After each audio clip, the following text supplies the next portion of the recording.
الصلاة والسلام عليك يا رسول الله وعلى آلك وأصحابك يا حبيب الله.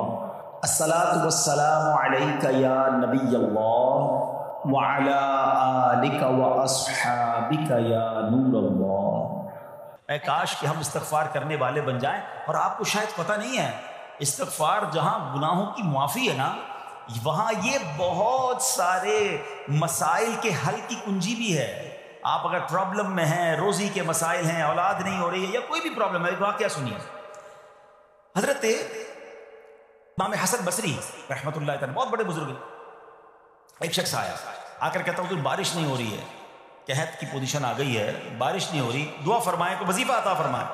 آپ نے فرمایا استغفار کرو. وہ چلا گیا. اچھا ایک بزرگ بیٹھے تھے ان کے پاس، حضرت ربیع بن صبیح رحمۃ اللہ، وہ دیکھ رہے تھے. دوسرا بندہ آیا، کہتا حضور تنگ دستی ہے، کاروبار میں ڈاؤن ہے، رزق میں تنگی ہے. آپ نے فرمایا استغفار کرو. تیسرا شخص آیا، کہتا حضور اولاد نہیں ہو رہی ہے، حصول اولاد کے لیے وظیفہ لینا ہے، فرمایا استغفار کرو. چوتھا بندہ آیا، وہ کہتا ہے کہ حضور میرے باغ میں فصلوں میں پیداوار کی کمی ہے، فرمایا استغفار کرو.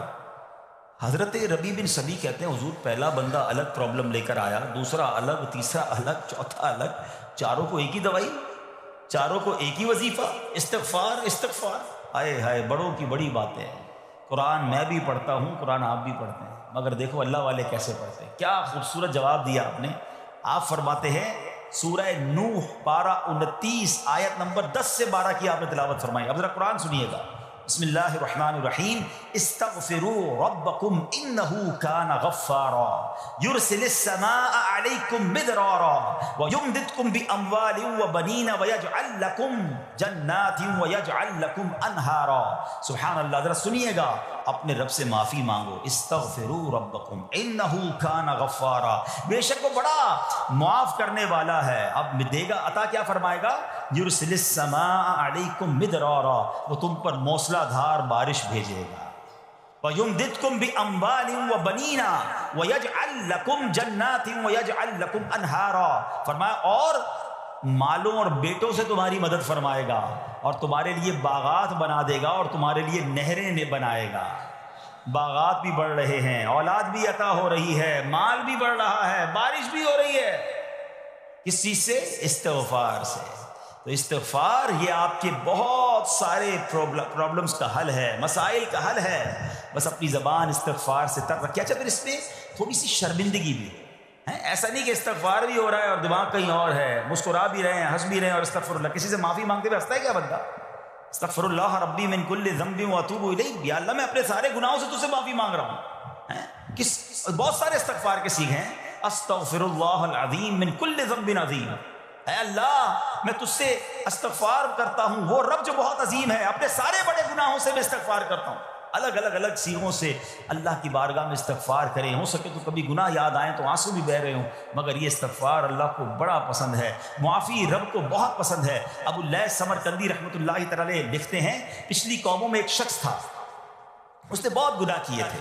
ایک بار اس نے اپنی پچھلی زندگی کے بارے میں سوچا، گناہوں کے بارے میں غور و فکر کیا، تو اسے شرمندگی ہوئی. اس نے نادم و شرمندہ ہو کر 3 مرتبہ کہا اللہم غفرانک اللہم غفرانک اللہم غفرانک. اے اللہ تیری بخشش، اے اللہ تیری بخشش، اے اللہ پاک تیری بخشش. اسی لمحے اس کو موت آ گئی اور اللہ پاک نے اس کی بخشش فرما دی. آئیے ہم بھی پڑھ لیتے اللہم غفرانک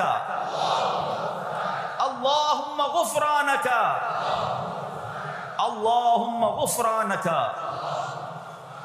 استغفار کرنا، توبہ کرنا، گناہ یاد کر کے شرمندہ ہونا، یہ اللہ کو کتنا پسند ہے. ایک سبحان اللہ، اس کے بارے میں چند برکتیں آپ کو بیان کرتا ہوں. بڑی عظیم برکت یہ ہے کہ اس کی بدولت بندے کا تنگی اور غم دور ہو جاتا ہے. حدیث پاک میں ہے جو ہمیشہ استغفار کرتا رہے اللہ پاک اس کے لیے ہر تنگی سے نکلنے کا راستہ بناتا ہے، ہر فکر و غم سے اسے خلاصی عطا فرماتا ہے. اس کی ایک برکت یہ بھی ہے کہ ایسے بندے کو اللہ پاک غیب سے رزق عطا فرماتا ہے. حدیث پاک میں ہے استغفار کرنے والے کو اللہ وہاں سے رزق عطا فرماتا ہے جہاں اس کا گمان بھی نہیں ہوتا ہے. اتنی مہنگائی ہے، اتنی مشکلیں ہیں، اتنی تنگی ہے، لوگ قرضے میں ہیں، کبھی ادھر جاتے ہو کبھی ادھر جاتے ہو.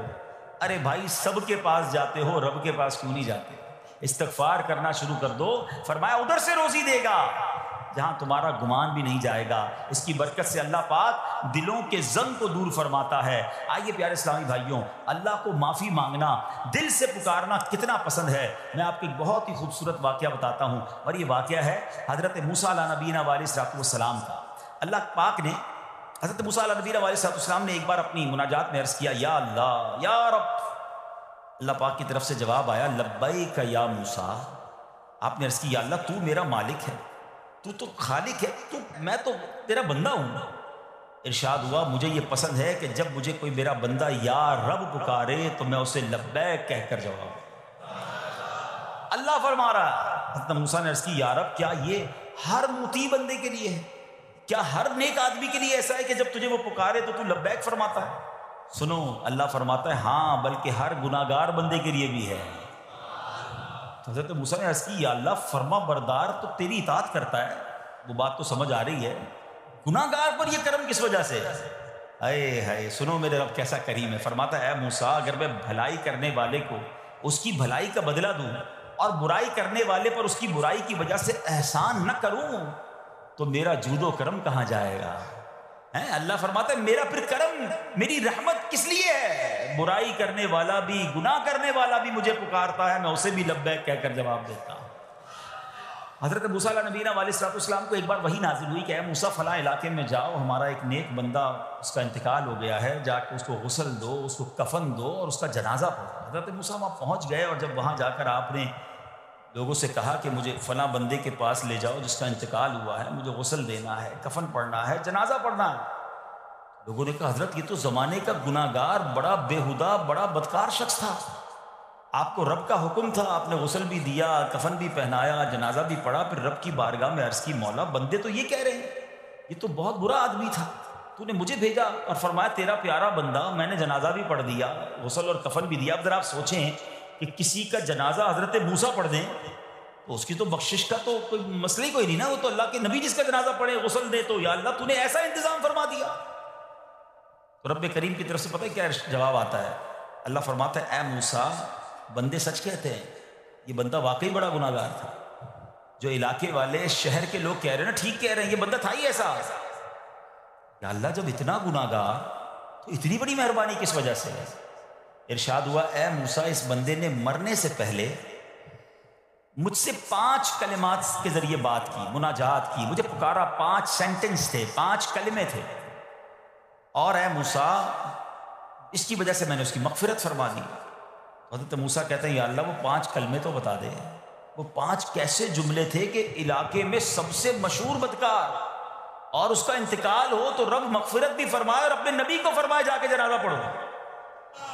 تو آپ نے کہا یا اللہ وہ 5 کلمات بتا دے۔ اب ذرا یہ 5 کلمات سنیے گا، ایکچولی جو بات سمجھنی ہے نا، استغفار ہے کیا، معافی مانگنا ہے کیا، توبہ کیا ہے۔ اللہ فرماتا نا کہ ہم نے سنا کہ جو بندہ اللہ سے استغفار کرتا ہے اللہ اسے دیکھ کر مسکراتا ہے، اس کی وجہ یہ کہ بندہ رب کی بارگاہ میں اپنے آپ کو سرنڈر کرتا ہے، اپنے گناہ یاد کرتا ہے، اپنی کم مائگی کا اظہار کرتا ہے۔ وہ کہتے ہیں نا الندم التوبہ، شرمندگی توبہ ہے۔ شرمندہ ہو جائے نا انسان، دنیا میں پتہ کیا معاملہ ہے، ہم کسی عدالت میں جا کر کہہ دیں ہم نے جرم کیا ہے، اقبال جرم، ٹھیک ہے، تو کیا ہوتا ہے، جج کہتا ہے پھر اس کو گرفتار کرو اور سزا سناؤ، بندہ خود ہی مان رہا ہے، گواہوں کی ضرورت کیا ہے۔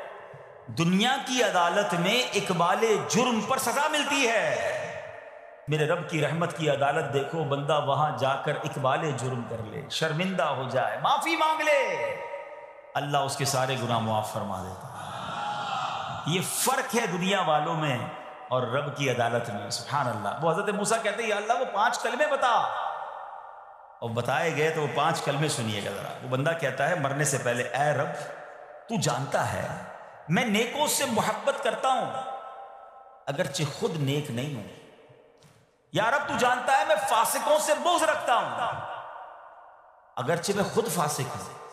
سمجھ رہے بات؟ اے اللہ نیکوں سے پیار کرتا ہوں، مجھے پتا ہے میں خود نیک نہیں ہوں، میں گناہ گاروں سے نفرت کرتا ہوں حالانکہ میں خود بھی گناہ گار ہوں، کہیں بھی اپنی بڑائی نہیں ہے، میں گناہ گار، میں بدکار، مگر اللہ میں پیار کرتا ہوں نیک لوگوں سے۔ تیسرا جملہ کیا تھا، یا رب اگر مجھے معلوم ہو جائے کہ میرے جنت میں داخل ہونے سے تیری ملکیت میں کوئی کمی آ جائے گی تو اے اللہ میں تجھ سے پھر جنت کا سوال کرنا چھوڑ دوں گا، مجھے یہ پتا ہے یا اللہ تو نے مجھے جنت میں داخل کیا نا، تیری جنت میں کوئی کمی نہیں آئے گی، بہت بڑی ہے، اب مجھے داخل بھی کرنے سے تیرا کچھ نہیں جائے گا، اگر کچھ جاتا ہوتا تو یا اللہ میں جنت تیرے سے مانگنا چھوڑ دیتا۔ چوتھا جملہ کیا ہے؟ اے رب اگر مجھے معلوم ہو جائے کہ مجھے جہنم میں داخل کرنے سے تیری ملکیت میں اضافہ ہو جائے گا تو میں پھر جہنم سے پناہ نہیں مانگوں گا۔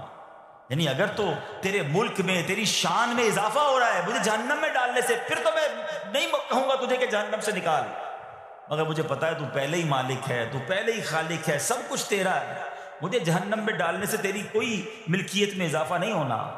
اور آخری بات کیا کہتا ہے؟ یا رب اگر تو مجھ پر رحم نہ کرے گا تو پھر کون کرے گا؟ اللہ فرماتا ہے اے موسیٰ میں نے اس پر رحم کیا، یہ میرے کرم کے لائق تھا، میرے کرم کے لائق نہیں تھا کہ میں اسے ناکام لوٹا دیتا۔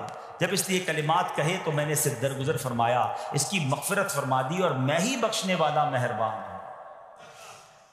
تو اے میرے پیارے اسلامی بھائیوں، آج وہ کام سیکھ کے جانا ہے، سمجھ کے جانا ہے، جس کو جو بندہ کرتا ہے تو رب کی رحمت گویا مسکراتی ہے۔ وہ یہ ہے کہ اللہ سے معافی مانگتے رہیں، استغفار کرتے رہیں، اللہ کو راضی کرنے کی کوشش کرتے رہیں، اپنے گناہوں پر ندامت رکھیں۔